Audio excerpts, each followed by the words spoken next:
Waypoints in games are such a simple idea, but create a very large side effect. I noticed this throughout my playthrough in Grand Theft Auto 5. Now, I've put a silly amount of hours into that game, well over 100 hours. But after all this time of gameplay, I still can't really traverse the map with ease. I have a general idea of where things are, but it's difficult to return to locations that I've seen.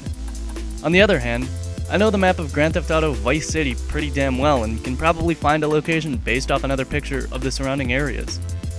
Grand Theft Auto 5 has 100 collectibles in the form of spaceship parts and letter scraps. I found none of these on my initial playthrough. Meanwhile, I found about 60 of the 100 hidden packages on my own playing Vice City however long ago. Now, yeah, comparing the map size of Vice City to 5's is pretty silly, as the game made 11 years after is obviously going to be bigger and more dense. That's not the point I'm going for. Sandbox games getting bigger are a natural development. Grand Theft Auto 3 was an early big sandbox game with 3 islands. It was released in 2001. Each island would take like a minute for traversal. 13 years later, games like The Crew are being released to simulate an open-world racing game that would take at least a couple hours to traverse.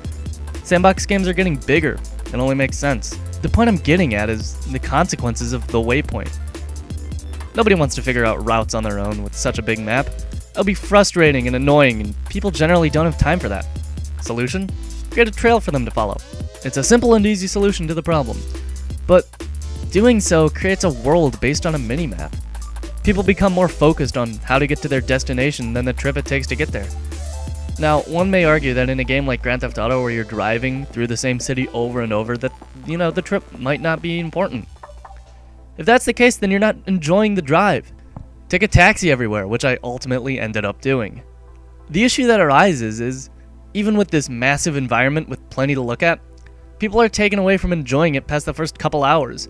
Because of how tedious it becomes to get across this massive playground, it becomes boring to traverse, even with a waypoint directing you where to go. The fast travel is another thing that could be lumped in as an issue of huge environments. Why go through the woods and explore when you could just bypass that trash to get to your destination super fast? It's the video game equivalent of taking a nap on a plane. Yeah, you might see some interesting stuff, but the longer it goes, the less interesting stuff becomes. You start to see everything. Nothing's new. I imagine that likewise, people begin to dread longer flights and search for anything to do in the meantime. So then, what's the solution? People want sandbox games to get bigger and better. Sandbox games like Minecraft are never ending. Games like Elite Dangerous and No Man's Sky are taking people into space for exploration. I guess in the end, it comes down to what people want in a game. Do people want a sandbox they can familiarize themselves with? How are they going to traverse it? Or does it not matter? It was certainly convenient to know how I got between any two locations without a map in Vice City without needing a waypoint, but I guess the population is pushing towards a different sandbox. With more and more games, it's becoming less about being comfortable with specific areas and just having general ideas. Or games like Assassin's Creed 4 where exploration is more of a selling point. You're not expected to get comfortable with the Caribbean Sea, and it doesn't really matter to do so. If it's fun to explore the game world, then you're set. If it's boring, however, make travel exciting, or incentivize an exciting way to travel that people can work towards. It seems that game maps like Vice Cities are gone.